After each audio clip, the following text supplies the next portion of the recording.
तो दोस्तों स्वागत है आपको इन्वेस्टर चॉइस की एक और नई वीडियो में, जहां हम लोग daily IPO and stock market के बारे में डिस्कशन करते रहते हैं। तो फिर आज के इस वीडियो में हम लोग बात करने वाले हैं एलाइड ब्लेंडर के लिस्टिंग डे स्ट्रेटजी के बारे में। तो अगर आप भी सोच रहे हैं कि एलाइड ब्लेंडर में आपको लिस्टिंग डे के दिन क्या करना चाहिए, क्या इसे लॉन्ग टर्म के लिए होल्ड करना चाहिए या फिर इससे लिस्टिंग गेन लेके निकल जाना चाहिए, तो दोस्तों ये वीडियो बिल्कुल आपके लिए है, क्योंकि इस वीडियो में हम लोग इस कंपनी के स्ट्रेंथ और इसके रिस्क फैक्टर को ध्यान में रखते हुए इसके लॉन्ग टर्म विजन को देखने वाले हैं। इसीलिए दोस्तों वीडियो को पूरा देखें ताकि आपको लिस्टिंग डे पे क्या करना चाहिए इसका एक क्लियर पिक्चर मिल सके। तो चलिए बिना किसी देरी के शुरू करते हैं, लेकिन उससे पहले अगर आप इस चैनल पे नए हैं तो कृपया इस चैनल को सब्सक्राइब कर बेल नोटिफिकेशन को भी ऑन कर ले, ताकि आपको हमारी वीडियो की नोटिफिकेशन टाइम पे मिलती रहे एंड आप मार्केट में एक स्मार्ट डिसीजन ले सके। तो चलिए हर बार की तरह इस वीडियो में भी शुरू से शुरू करते हैं और सबसे पहले बात कर लेते हैं इसके लिस्टिंग डेट के बारे में। तो दोस्तों इसका अलॉटमेंट पहले ही लिंक्डइन टाइम की वेबसाइट पे आ चुका है। अगर आप लोग अभी तक अपना अलॉटमेंट चेक नहीं किए हैं तो मैं डिस्क्रिप्शन में लिंक दे दूंगा, आप लोग अपना अलॉटमेंट वहां से जाके चेक कर सकते हैं। एंड वहीं इसके लिस्टिंग डेट के बारे में बात करें तो इसका लिस्टिंग हमें 2 जुलाई को देखने को मिल जाएगा। यानी 2 जुलाई को ये 10 बजे हमें लिस्ट होते हुए मार्केट में नजर आएगी। यानी मंडे को इसका शेयर आपके डीमैट अकाउंट में क्रेडिट कर दिया जाएगा एंड इसका लिस्टिंग हमें ट्यूसडे को देखने को मिल जाएगा। तो दोस्तों ये तो हो गया इस कंपनी के लिस्टिंग डेट के बारे में। तो चलिए अपने वीडियो में हम लोग और आगे बढ़ते हैं और सबसे पहले इस कंपनी के काम के बारे में थोड़ा सा रिवीजन कर लेते हैं, क्योंकि दोस्तों अगर आपको इसका अलॉटमेंट मिला हुआ है तो इस कंपनी के काम के बारे में जानना आपका एक प्राइम रिस्पॉन्सिबिलिटी बन जाता है। क्योंकि दोस्तों अगर आप इस कंपनी के काम के बारे में अच्छे से जान लेते हैं तो किसी भी स्टॉक्स को लॉन्ग टर्म के लिए होल्ड करने का करेज आपके अंदर आ जाता है। तो इसीलिए किसी भी आईपीओ में इन्वेस्ट करने से पहले उस कंपनी के काम एंड उस कंपनी के फंडामेंटल के बारे में आपको डिटेल से जानकारी ले लेनी चाहिए। तो बात करते हैं कि ये कंपनी काम क्या करती है। तो दोस्तों ये company Indian made foreign liquor बनाती है, मतलब वैसी शराब जिसका इन्वेंशन तो विदेश में हुआ था पर इंडिया वाले भी उसे काफी ज्यादा पसंद करते हैं। तो वैसी शराब को ये कंपनी हमारे भारत में ही बनाती है, जैसे विस्की, ब्रांडी, रम, वोडका इत्यादि। यानी ये कंपनी एक शराब बनाने वाली कंपनी है जो शराब के अलावा मार्केट में ये अपना ड्रिंकिंग वाटर भी सेल करती है।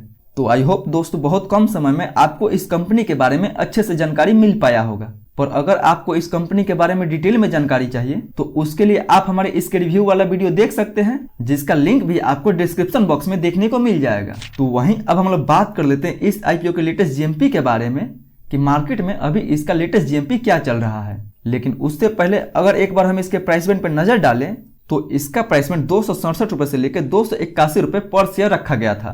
तो अगर इस हिसाब से इसका हम ग्रे मार्केट में डिमांड देखते हैं तो ग्रे मार्केट में अभी इसका डिमांड 10 से 15% के आसपास चल रहा है। मतलब दोस्तों इसके जीएमपी में तो काफी गिरावट देखने को मिला है, पर अगर 15% के हिसाब से भी बात करते हैं तो पर शेयर पे हमें 42 रुपए का प्रॉफिट बता रहा है।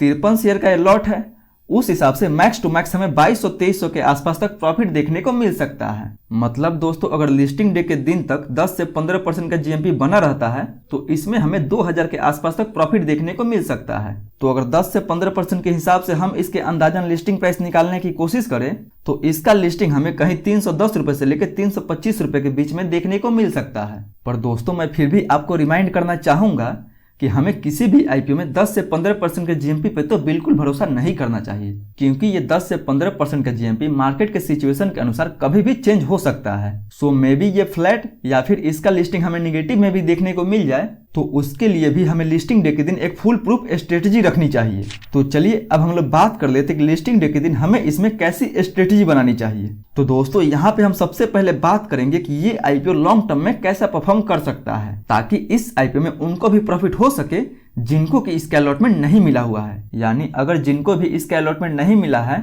क्या वो इसमें फ्रेश एंट्री बना सकते हैं या फिर नहीं बना सकते हैं। तो लॉन्ग टर्म या फ्रेश एंट्री के लिए इस कंपनी के हम सबसे पहले कुछ स्ट्रेंथ एंड कुछ वीकनेस के बारे में बात करेंगे। तो दोस्तों अगर सबसे पहले इस कंपनी के कुछ स्ट्रेंथ के बारे में बात करें तो इंडियन मेड फॉरेन लिकर में इस कंपनी का एक स्ट्रॉन्ग ब्रांड रिकॉग्निशन है। जैसे इस कंपनी के पास कुछ फ्लैगशिप ब्रांड है जैसे ऑफिसर चॉइस एंड 8 PM, जो इस कंपनी के सबसे ज्यादा सेल होने वाला प्रोडक्ट है। वहीं इस कंपनी के पास डाइवर्सिफाइड प्रोडक्ट पोर्टफोलियो है जैसे कि विस्की, रम, वोडका, जिन इत्यादि। मतलब ये कंपनी किसी एक प्रोडक्ट पे डिपेंडेंट नहीं है। एंड जो भी ये प्रोडक्ट बनाती है उसको 14 से ज़्यादा इंटरनेशनल मार्केट में एक्सपोर्ट भी करती है। मतलब ये अपना प्रोडक्ट इंटरनेशनल मार्केट जैसे middle east, north and south America, Africa, Asia and Europe जैसे मार्केट में भी शेयर करती है। वहीं इस कंपनी के पास एक्सपीरियंस्ड मैनेजमेंट टीम है जिनका Indian made foreign liquor industry में काफी अच्छा खासा ट्रैक रिकॉर्ड है। एंड कंपनी के सीईओ किशोर के बियानी है जिनको इंडियन बेवरेज इंडस्ट्री के बारे में काफी अच्छा खासा नॉलेज है। एंड वहीं कंपनी का फंडामेंटल भी ठीक ठाक है क्योंकि इसकी रेवेन्यू में पिछले 5 सालों में 10% की CAGR से ग्रोथ देखने को मिला है। एंड वहीं रेवेन्यू की तुलना में इसके प्रॉफिट में 15% की CAGR से ग्रोथ देखने को मिला है। यानी कंपनी का फंडामेंटल तो ठीक ठाक है। हाँ, बट कंपनी के पास लोन काफी ज्यादा है, लेकिन इस IPO से कंपनी जो भी पैसे जुटाएगी उससे ये अपना लोन चुका देगी। यानी इस IPO के बाद इस कंपनी के ऊपर काफी कम कर्ज रह जाएगा। यानी इस कंपनी के पास अभी तक लगभग 800 करोड़ के आसपास लोन है एंड इसका फ्रेश इशू 1000 करोड़ के आसपास होने वाला है। यानी इस पैसे से कंपनी अपना लगभग पूरा का पूरा लोन चुका देगी। तो उसके बाद इस कंपनी के फंडामेंटल में और काफी सुधार देखने को मिलेगा। वहीं दोस्तों, अगर इस कंपनी के रिस्क के बारे में बात करें तो कंपनी का majority of revenue government control retail outlet से आता है। यानी कंपनी का 48% रेवेन्यू वहां से आता है जिस रिटेल आउटलेट को ज्यादातर गवर्नमेंट कंट्रोल करती है। यानी अगर गवर्नमेंट के पॉलिसी में कोई भी बदलाव होता है तो उसका सीधा असर इस कंपनी के फंडामेंटल पे देखने को मिल सकता है। वहीं इस कंपनी का ऑपरेटिंग मार्जिन भी काफी लो है। यानी अभी इसका ऑपरेटिंग मार्जिन 0.17% का है। यानी देखा जाए तो इसका ऑपरेटिंग मार्जिन 1% का भी नहीं है, जो कि काफी नेगेटिव बात है इस IPO के लिए। एंड दोस्तों, इस कंपनी का प्रेजेंस भी कुछ लिमिटेड एरिया में ही है। यानी ज्यादातर इस कंपनी का प्रेजेंस इंडिया के नॉर्दर्न एंड ईस्टर्न रीजन में देखने को मिलता है। यानी ये अभी भी पूरे पैन इंडिया को कवर नहीं करता है। वहीं इसका वैल्यूएशन भी अपने पीर के मुकाबले एंड अपने इंडस्ट्री के मुकाबले हाई रखा गया है। तो आपको लिस्टिंग डे के दिन इन सब बातों का भी ध्यान रखना होगा।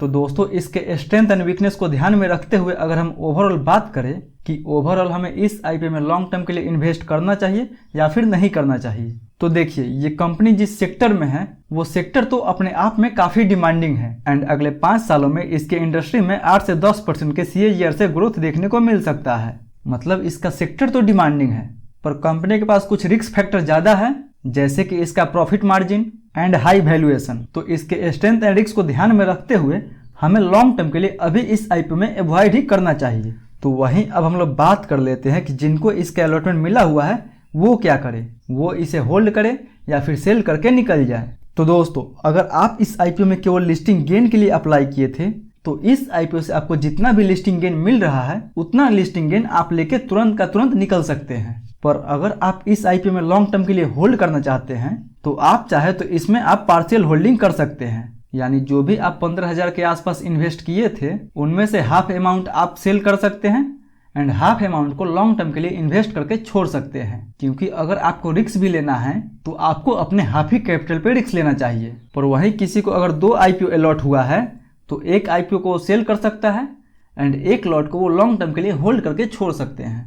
पर लिस्टिंग डे के दिन कोई भी डिसीजन बनाने से पहले एक बार इसके प्री मार्केट में डिमांड जरूर चेक कर ले। तो अगर प्री मार्केट में इसका डिमांड अच्छा हो तो इसको आप थोड़ा रुक के सेल करें एंड अगर प्री मार्केट में इसका डिमांड अच्छा ना हो तो आप तुरंत का तुरंत सेल करके निकल सकते हैं। बट प्री मार्केट में आपको क्या करना चाहिए उसका अगर आपको जानकारी चाहिए तो उसके लिए आप हमारे टेलीग्राम चैनल से जुड़ सकते हैं, जहां पे हम इसके प्री मार्केट को देखते हुए आगे क्या करना चाहिए उसके बारे में डिस्कशन कर लेते हैं। तो प्री मार्केट के एनालिसिस के लिए आप हमारे टेलीग्राम चैनल से जुड़ना ना भूलें, जिसका लिंक डिस्क्रिप्शन बॉक्स में दिया गया है। तो दोस्तों, ये तो था मेरा पूरा लिस्टिंग डे स्ट्रेटजी इस IPO को लेके।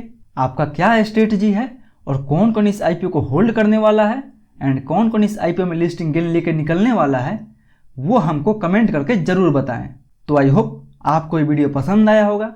अगर वीडियो पसंद आया होगा तो वीडियो को लाइक करें, चैनल को सब्सक्राइब करें एंड जो भी आपका सवाल है, जो भी आपका कन्फ्यूजन है, वो हमसे कमेंट करके जरूर पूछें। फिर मिलते हैं अगले वीडियो में, तब तक के लिए धन्यवाद।